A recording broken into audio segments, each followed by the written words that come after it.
नमस्कार, सूबा बोलेगा में आपका स्वागत है। मैं हूं आरिश अजहर आपके साथ और सूबा बोलेगा में आज हम बात करेंगे छात्राएं फिर से अव्वल।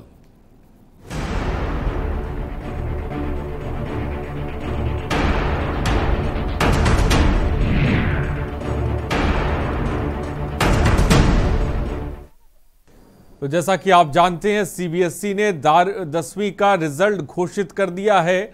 ऑफिशियल वेबसाइट पर परिणाम जो है वो घोषित कर दिए गए हैं। कुल रजिस्टर्ड स्टूडेंट से 21,50,608 खबर इस वक्त आपको बता रहे हैं और 16,639 स्टूडेंट्स का रिजल्ट अब भी प्रोसेस में है। उत्तीर्ण छात्रों की कुल पास का प्रतिशत 99.04% है। सीबीएसई की 10वीं परीक्षा में छात्राएं फिर से अव्वल रही हैं, या यूं कहें छात्राओं ने बाजी मारी है। छात्राओं की सफलता का प्रतिशत छात्रों के मुकाबले ज्यादा है। 10वीं की परीक्षा में कुल 98.89% छात्र पास हुए हैं। वहीं छात्राओं का पास प्रतिशत 99.24% रहा है। सीबीएसई ने 10वीं का रिजल्ट घोषित कर दिया है और जैसा कि हम कह रहे हैं कि छात्राओं ने इसमें बाजी मारी। 10वीं की परीक्षा में कुल 98.89% छात्र पास हुए हैं। वहीं छात्राओं का पास प्रतिशत 99.24% रहा है। इस कोरोना काल में जैसा कि आप जानते हैं, ऑनलाइन पढ़ाई करना और उसके बाद रिजल्ट आना, और ख़ासकर वो दौर कितना मुश्किल रहा, उसके बावजूद भी तमाम बच्चे उन्होंने करके दिखाया है। छात्राओं ने बाजी मारी है, लेकिन छात्र भी कुछ कम नहीं रहे। सीबीएसई की 10वीं परीक्षा में छात्राएं फिर अव्वल रही हैं। छात्राओं की सफलता का प्रतिशत छात्रों से ज्यादा। अभी भी कुछ बच्चों का जो रिजल्ट है वो प्रोसेस में।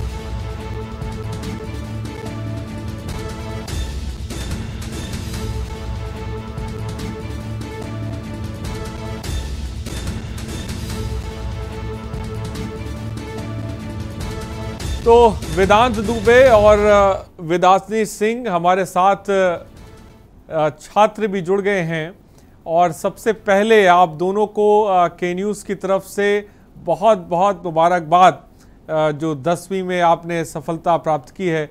वेदांत, सबसे पहले हम आपसे जानना चाहेंगे, क्योंकि कोरोना काल रहा, एक मुश्किल दौर रहा बच्चों के लिए, स्कूल्स बंद रहे, ऑनलाइन पढ़ाई की, और उसके बाद जिसे कह सकते हैं रिजल्ट जिसमें कह सकते हैं बेहतरीन आया है, लेकिन ये कितना मुश्किल बना रहा ये साल, इसके बारे में वेदांत बताएं।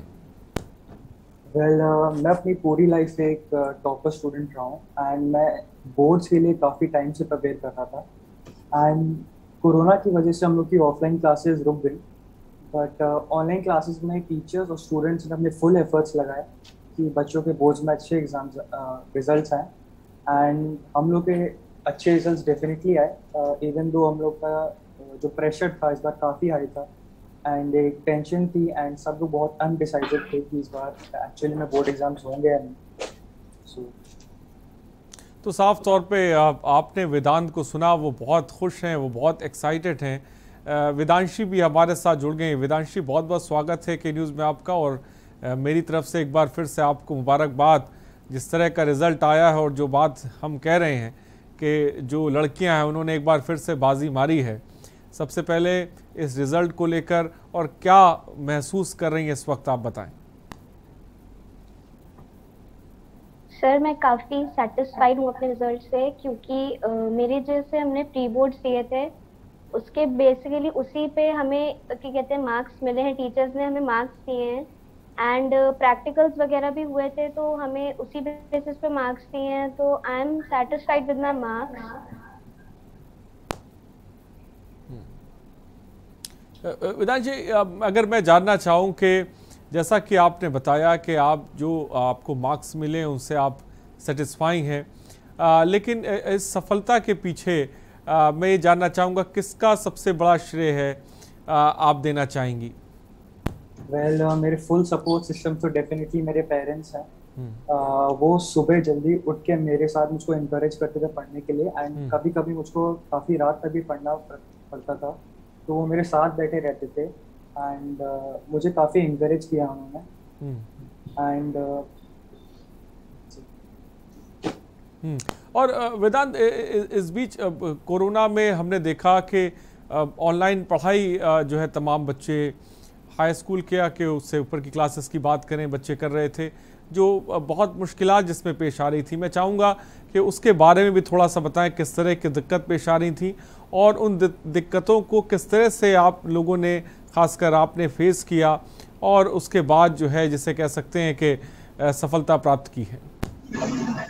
अगर आप ये पूछ रहे हैं कि ऑफलाइन और ऑनलाइन में बेटर कौन सा होता है, सो ऑफलाइन क्लासेस का एक्सपीरियंस कोई भी क्लास बीट नहीं कर सकती। आप अपने फ्रेंड्स के साथ होते हो, क्लासमेट्स के साथ होते हो, एंड वो एक प्रॉपर एटमॉस्फेयर प्रोवाइड करते हैं जो कि आपको पढ़ने में इंकरेज करते हैं।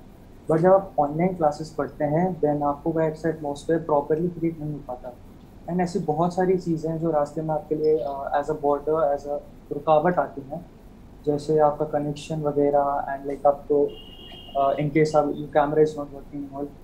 सो इसको ओवरकम करने के लिए हम लोगों ने अपना हार्डेस्ट ट्राई किया है, एंड आई फील लाइक हम लोग के टीचर्स भी काफ़ी इंकरेजिंग थे इस मैटर में पूरे year, and the results you can also सी। वेदांशी, मैं आपसे भी ऑनलाइन ऑफलाइन के बारे में, जैसा कि साफ तौर पे वेदांश ने बताया, ऑनलाइन ऑफलाइन की पढ़ाई के बारे में बहुत तरीके की बातें की जा रही हैं, लेकिन कौन ज़्यादा बेहतर है? और क्योंकि आपने ऑफलाइन भी पढ़ाई हमने की है, लेकिन कोरोना काल में ऑनलाइन भी पढ़ाई की, क्या बेहतर आपको लगा और क्या लगता है कि जो खासकर ऑनलाइन पढ़ाई है ये कितनी बेहतर है? यस सर, डेफिनेटली ऑफलाइन की कहते हैं पढ़ाई हमारे लिए बेटर है।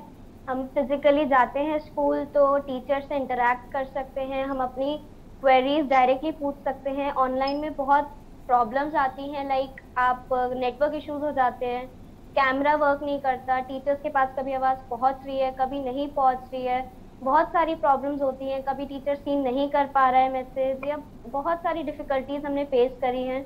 अगर ऑफलाइन पढ़ाई होती तो हम लोग और भी अच्छा कर पाते जितना हमने इस बार ऑनलाइन में किया है, एंड इम्प्रूव होता ऑफलाइन होते तो सब कुछ। वेदांशी, जब भी कोई सफलता हम हासिल करते हैं इस ज़िंदगी में, इस पे कोई दो राय नहीं है कि हमारी जीत के पीछे कई लोगों का हाथ होता है। उसमें हमारे पेरेंट्स का भी बहुत बड़ा योगदान होता है, हमारे गुरुजनों का भी बहुत बड़ा योगदान होता है। आपकी सफलता के पीछे सबसे बड़ा योगदान वेदांशी किसका है? सर मैं बेसिकली मैं मम्मा को ही बोलूँगी अपने श्रेय का। मेरे सपोर्ट मम्मा ने ही किया हमेशा पढ़ाई के लिए। वो मेरे से कहती हैं लाइक जल्दी उठो, एंड मेरे साथ हमेशा सपोर्ट करती हैं कि जल्दी उठो पढ़ो। एंड अगर मैं नहीं भी करती हूँ तो मम्मी हमेशा कहती हैं कि पढ़िए आप। एंड मेरे कोचिंग सर, ट्यूटर्स, सब उन लोगों ने भी काफ़ी सपोर्ट किया है। जहाँ पे मेरे को प्रॉब्लम आती है उन लोगों ने काफ़ी हेल्प आउट किया मेरे को, क्योंकि कोचिंग्स हम लोगों की ऑफलाइन हो गई थी, स्कूल नहीं हो पाए थे, तो हमारी कोचिंग से हमें काफ़ी हेल्प मिली है। हमारे पेरेंट्स ने काफ़ी सपोर्ट किया, गार्जियंस एंड सब ने हमें काफ़ी सपोर्ट किया। वेदांशी, वो जो दौर हम देख रहे थे, जो सब ने देखा, जो आपने भी देखा, जो हमने भी देखा, जो पूरी दुनिया ने देखा, कोरोना का काल जिसमें सब घरों में कैद हो गए, और उस दौरान एक कोरोना का भी जिसे कह सकते हैं मानसिक तनाव, ऊपर से परीक्षा का भी दबाव, इसको दोनों चीज़ों को किस तरह से वेदांशी आपने मैनेज किया? सर ये प्रेशर तो काफ़ी था, बट मैनेज करना पड़ता था। लाइक घर में भी हमारे कोविड हो गया था, सबको ही हुआ था, एंड देन पढ़ाई भी लेके साथ में चलनी थी, तो वो ऑनलाइन स्टडीज से हमें कंटिन्यू करनी पड़ी। तो ऑनलाइन से हमें ये था कि दोनों ऑल्टरनेटिवली साथ में लेके चलना पड़ा। नहीं हो पा रहा था, बीच में ऐसा लग रहा था कि नहीं होगा, नहीं हो पाएगा, बट स्टिल मैनेज करना पड़ा, and definitely result is here. तो आपने सुना वेदांशी को किस तरह से उन्होंने मैनेज किया। आपको बता भी रहे हैं, लगातार ग्राफिक्स के ज़रिए भी जो है हम चला रहे हैं। CBSE में 10वीं का रिज़ल्ट घोषित हो गया है और रिज़ल्ट बहुत शानदार है, इसमें कोई दो राय नहीं कि लड़कियों ने बाजी मारी है। ऑफिशियल वेबसाइट पर परिणाम घोषित कर दिया गया है, वो आप भी जाकर अपना रिज़ल्ट साफ तौर पे देख सकते हैं। कुल रजिस्टर्ड जो स्टूडेंट्स थे वो 21,50,000 के आसपास थे।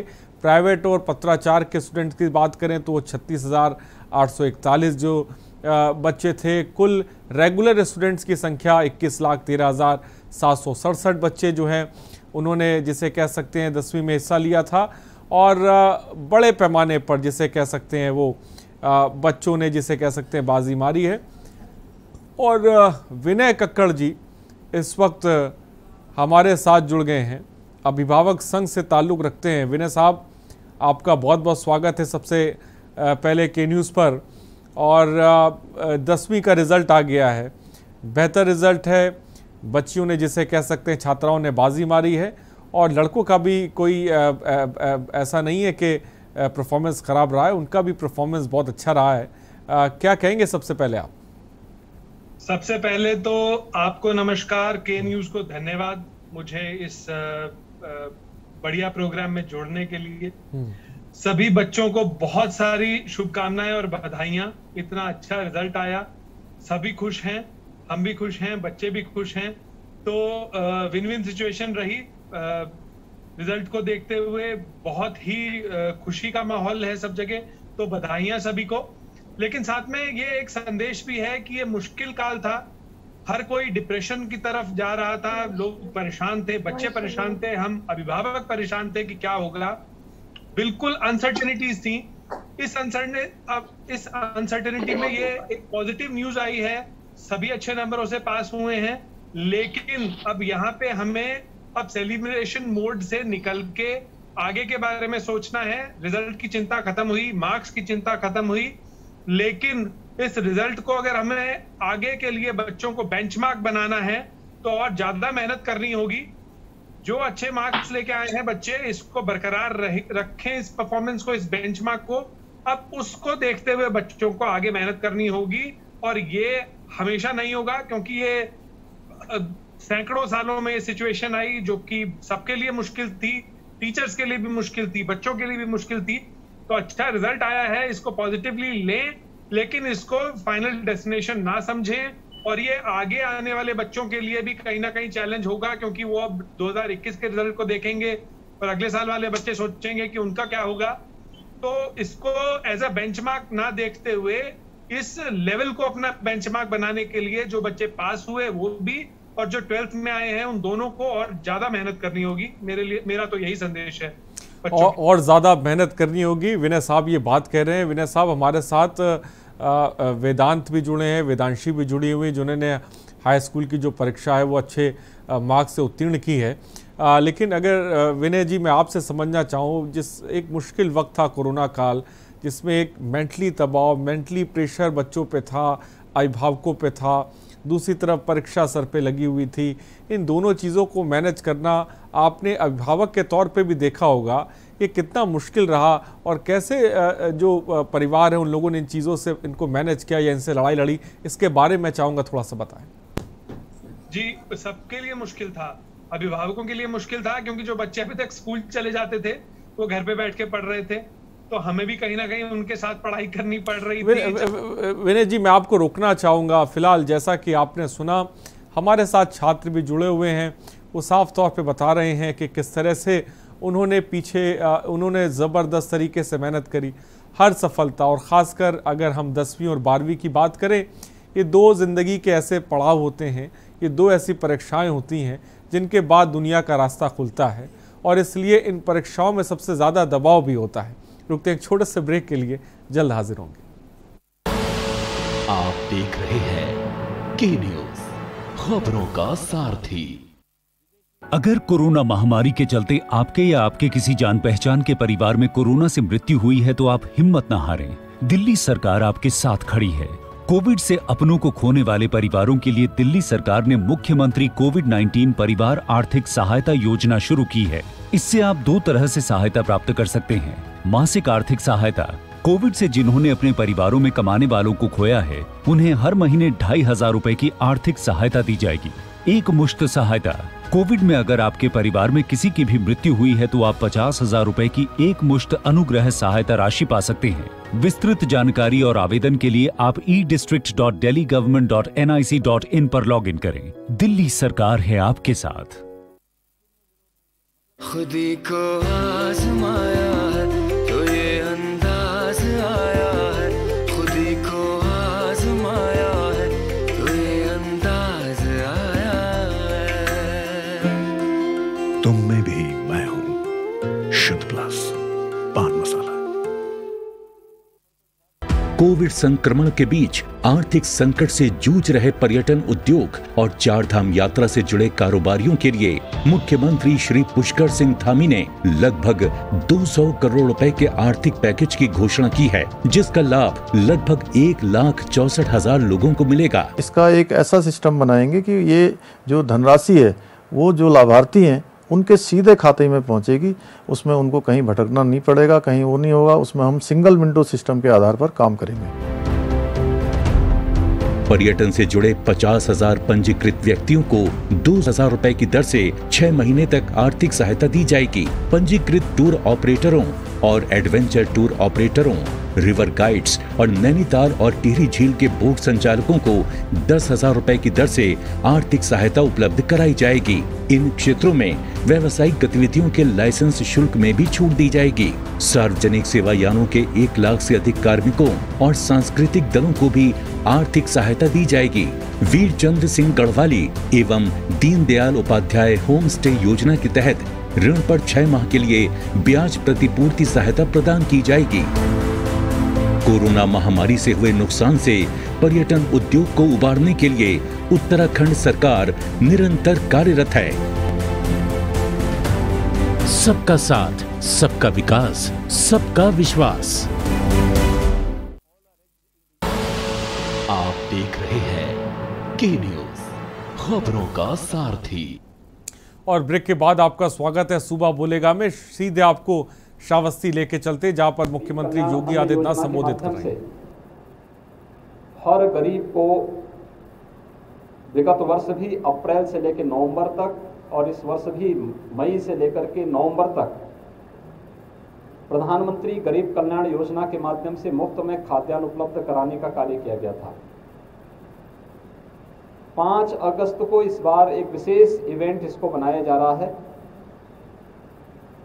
पूरे प्रदेश के अंदर लगभग 80,000 सार्वजनिक वितरण प्रणाली की हमारी दुकानें हैं।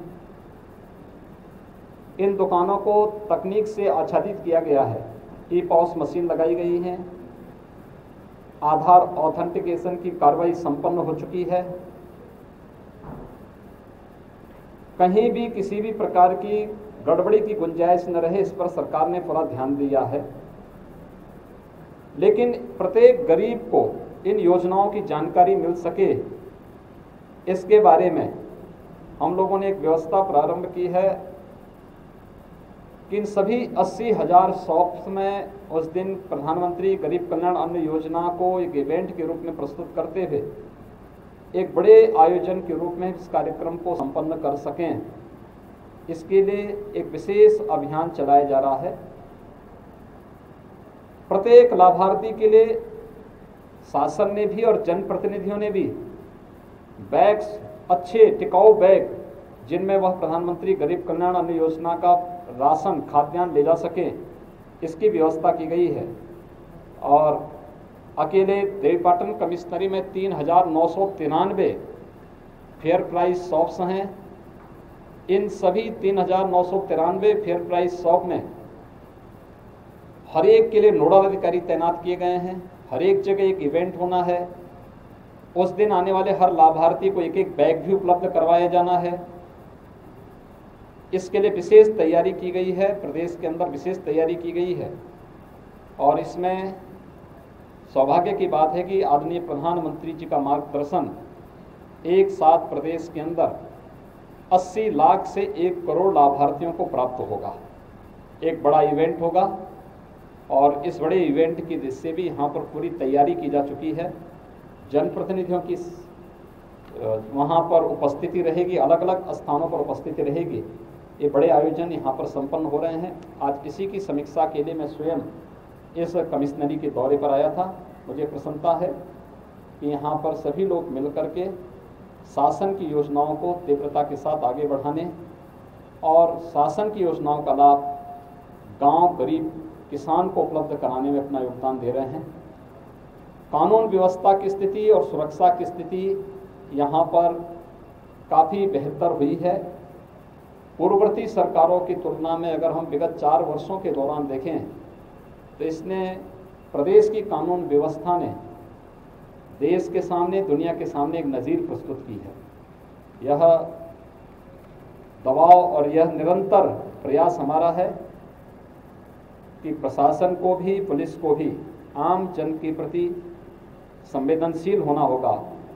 अपराधियों और भ्रष्टाचारियों के प्रति जीरो टॉलरेंस की नीति के तहत कार्य करने की सरकार की जो मंशा है वह हमारी निरंतर आगे बढ़ती रहेगी।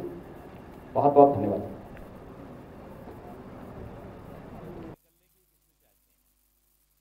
जहां पर वो प्रेस वार्ता कर रहे थे और श्रावस्ती के लोगों को भी इस दौरे से, जिसे कह सकते हैं, बहुत ज़्यादा उम्मीदें हैं। और लाइव तस्वीरें थोड़ी देर पहले आप अपनी टीवी स्क्रीन पर देख रहे हैं। तो श्रावस्ती दौरे पर मुख्यमंत्री योगी आदित्यनाथ हैं और सूबा बोलेगा के कार्यक्रम में हम जैसा कि 10वीं के रिजल्ट के बारे में बात कर रहे हैं, क्योंकि बेहतरीन रिजल्ट जिसे कह सकते आया है। बच्चों में उत्साह की लहर है, बच्चे बहुत खुश हैं। लेकिन इसके साथ साथ जिसे कह सकते हैं दूसरे पड़ाव की जिम्मेदारी भी है और उसी पर हम बात भी कर रहे हैं, क्योंकि पढ़ाई का फॉर्मेट बदला है।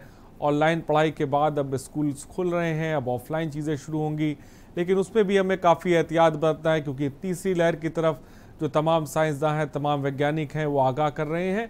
तो बहुत बड़ी जिम्मेदारी भी है, इसमें कोई दो राय नहीं है, सरकार के ऊपर भी, एक आम इंसान पर भी। और हमारे साथ छात्र भी जुड़े हुए हैं, अभिभावक संघ से विनय भी जुड़े हुए हैं।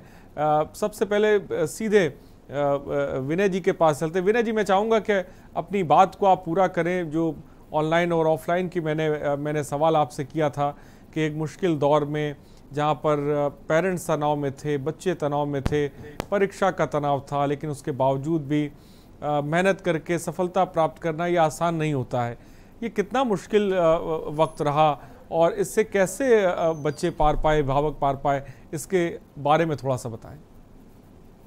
जी, मार्च 2020 से ही ये प्रॉब्लम्स का दौर शुरू हो चुका था। कंफ्यूजन्स शुरू हो गए थे। बच्चों पे ऑनलाइन क्लास चला के स्कूल ने भी कहीं ना कहीं परीक्षण किया, ट्रायल किया, क्योंकि स्कूल भी प्रिपेयर्ड नहीं थे। उन्हें खुद नहीं पता था कि ऑनलाइन क्लास कैसे चलाई जाएगी, ना टीचर्स ट्रेंड थे ऑनलाइन क्लास में पढ़ाने के लिए। तो वो कहीं ना कहीं स्कूलों ने भी वो प्रयोग किए और बच्चे उस प्रयोगशाला का हिस्सा बने। नो डाउट सब तरफ प्रॉब्लम आई, टीचर्स को भी प्रॉब्लम आई, बच्चों को भी प्रॉब्लम आई, पेरेंट्स को भी प्रॉब्लम आई, क्योंकि वो इंफ्रास्ट्रक्चर नहीं था कई पेरेंट्स के पास। किसी के पास इंटरनेट की समस्या है, किसी के पास लैपटॉप नहीं है।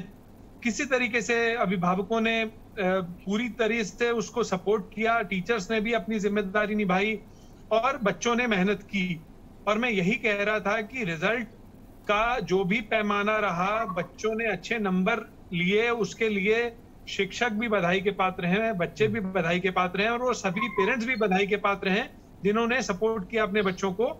और अब ये इम्पोर्टेंट है कि जिन बच्चों को उम्मीद से अच्छे मार्क्स मिल गए हैं उनके लिए भी, जिनको उम्मीद से कुछ कम मिले हैं उनके लिए भी, ये एक एक्सेप्शनल ईयर था। इसको बिल्कुल भी पूर्णतः बेंचमार्क ना माना जाए। जिन बच्चों के बहुत अच्छे मार्क्स आ गए हैं, बियॉन्ड इमेजिनेशन आ गए हैं, अब उनके ऊपर ये जिम्मेदारी है कि अब वो 11th में उस परफॉर्मेंस को बरकरार रखने के लिए वो मेहनत करें कि वो मार्क्स का जो लेवल है वो बरकरार रहे। ये अब इम्पोर्टेंट है। पेरेंट्स हमेशा से सपोर्ट करते रहे हैं, आगे और मेहनत करेंगे बच्चों को सपोर्ट करने के लिए। तीसरी लहर आएगी या जो भी होगा, हम बच्चों के साथ खड़े हैं, क्योंकि यही देश का भी भविष्य है और हमारा भविष्य भी है।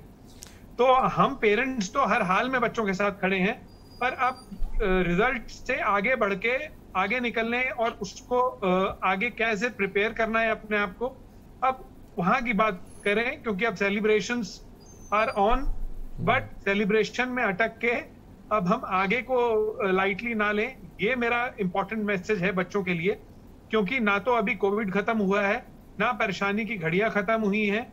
जिन पेरेंट्स को जो भी परेशानियां हैं, चाहे वो फाइनेंशियल प्रॉब्लम्स हैं या और भी लोगों के परिवार के सदस्य चले गए पिछले कुछ महीनों में, मेंटली भी लोग परेशान हैं, इमोशनली भी परेशान है, फाइनेंशियली भी परेशान है, और वो आंच बच्चों पे ना आए, हमारे बच्चे सिर्फ फोकस करें पढ़ाई पे, यही पेरेंट्स की इच्छा होती है।